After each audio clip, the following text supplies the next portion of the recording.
High everyone, स्वागत छ तपाईहरुलाई फेरि पनि अर्को एउटा नयाँ भिडियोमा।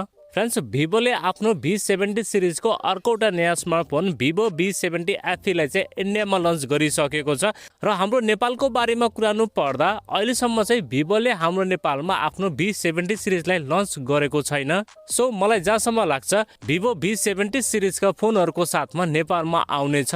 आजको भिडियोमा चाहिँ हामी कुरा गर्नेछौँ भिभो V70 FE मोबाइलको बारेमा, मोबाइलका स्पेसिफिकेसन तथा यो मोबाइलमा तपाईहरुलाई के कस्ता फिचरहरु दिएको छ, साथै नेपाली एक्सपेक्टेड प्राइसको बारेमा पनि कुरा गर्नेछौँ। त्यसैले यो भिडियोलाई चाहिँ अन्त्यसम्म हेर्नु होला र अब चाहिँ तपाईहरुको टाइम वेस्ट नगरी सुरु गरौँ आजको भिडियो। फ्रेन्ड्स, आगामी दिनमा अरु यस्तै इन्ट्रेस्टिङ भिडियो हेर्नको लागि प्लिज हाम्रो च्यानललाई सब्स्क्राइब गरेर राख्नु होला, साथमा यो भिडियोलाई लाइक र शेयर पनि गरिदिनु होला। सबैभन्दा पहिला हामी कुरा गरौँ भिभो V70 FE मोबाइलको डिजाइन र डिस्प्लेको बारेमा। डिजाइनको बारेमा कुरानु पर्दा फोनको ब्याक साइडमा तपाईहरुलाई डुअल क्यामेराको सेटअप, त्यसैको साथमा LED फ्ल्यास र तलपट्टि चाहिँ भिभोको ब्रान्डिङ पाउनुहुनेछ र अगाडिपट्टि तपाईहरुलाई सेन्टर पन्चोल डिस्प्लेको साथमा ग्लासको प्रोटेक्सन पनि पाउनुहुनेछ।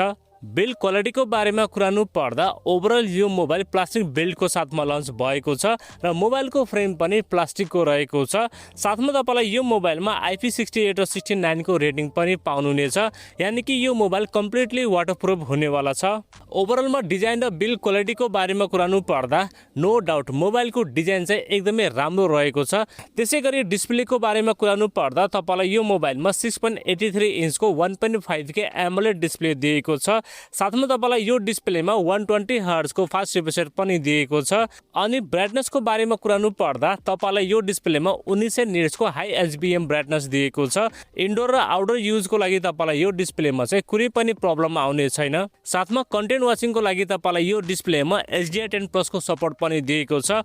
ओभरअलमा डिस्प्लेको बारेमा कुरानु पर्दा मोबाइलको डिस्प्ले चाहिँ टप क्लासको रहेको छ। तपाईलाई यो डिस्प्लेमा कन्टेन्ट वाचिङको लागि र गेमिङको लागि चाहिँ कुनै पनि प्रब्लम आउने छैन। त्यसैगरी चिपसेटको बारेमा कुरानु पर्दा तपाईलाई यो मोबाइलमा MediaTek Dimensity 7360 टर्बो चिपसेट दिएको छ, जुन चाहिँ 4 नैनोमिटरमा बनेको चिपसेट हो, जसमा तपाईलाई हिटिङको इस्यु चाहिँ एकदमै कम पाउनुहुनेछ। साथमा LPDDR5X को RAM टाइप र UFS 3.1 को स्टोरेज टाइप पाउनुहुनेछ। रिड एन्ड राइट स्पिड तपाईलाई यो मोबाइलमा एकदमै राम्रो पाउनुहुनेछ। अब यो चिपसेटको एन्टुटु स्कोरको बारेमा कुरानु पर्दा यसको स्कोर लगभग 9 लाख जति आउँदछ, यानी कि तपाईले यो मोबाइलमा परफर्मेन्स पनि एकदमै राम्रो पाउनुहुनेछ। हेभी युसेजको लागि र गेमिङको लागि त्यस्तो खासै तपाईलाई यो मोबाइलमा प्रब्लम हुने छैन। आई थिंक प्राइस अनुसार मोबाइलको परफर्मेन्स चाहिँ राम्रो हुनेवाला छ। त्यसैगरी तपाईलाई यो मोबाइलमा out of the box android 16 दिएको छ, जुन चाहिँ ओरिजिन OS 6 मा रन गर्दछ र सफ्टवेयर एक्सपिरियन्स पहिला भन्दा अहिले चाहिँ तपाईलाई यो मोबाइलमा राम्रो पाउनुहुनेछ। अब हामी कुरा गरौँ क्यामेराको बारेमा। तपाईलाई यो मोबाइलमा 200 मेगापिक्सलको प्राइमेरी सेन्सर र 8 मेगापिक्सलको चाहिँ अल्ट्रा वाइड सेन्सर पाउनुहुनेछ। सेल्फी क्यामेरामा चाहिँ 32 मेगापिक्सलको सेल्फी क्यामेरा सेन्सर दिएको छ। प्राइमेरी सेन्सरमा तपाईलाई OIS पनि दिएको छ। भिडियो रेकर्डिङको बारेमा कुरानु पर्दा दुवै क्यामेराहरुबाट तपाईहरुले 4K 30 fps सम्म चाहिँ भिडियो सुट गर्न सक्नुहुनेछ। ओभरअलमा क्यामेराको बारेमा कुरानु पर्दा अहिले चाहिँ तपाईलाई यो मोबाइलमा एकदमै राम्रो क्यामेरा सेटअप पाउनुहुनेछ। फोटोग्राफी र भिडियोग्राफीको लागि तपाईलाई यो मोबाइलमा त्यस्तो कुनै प्रब्लम आउने छैन। त्यसैगरी ब्याट्री तपाईलाई यो मोबाइलमा 7000 mAh को बिग ब्याट्री, जसलाई चार्ज गर्नको लागि 90 वाट को चार्जर बक्समा पाउनुहुनेछ र ब्याट्री ब्याकअप तपाईलाई यो मोबाइलमा 2 दिनको चाहिँ मज्जाले पाउनुहुनेछ।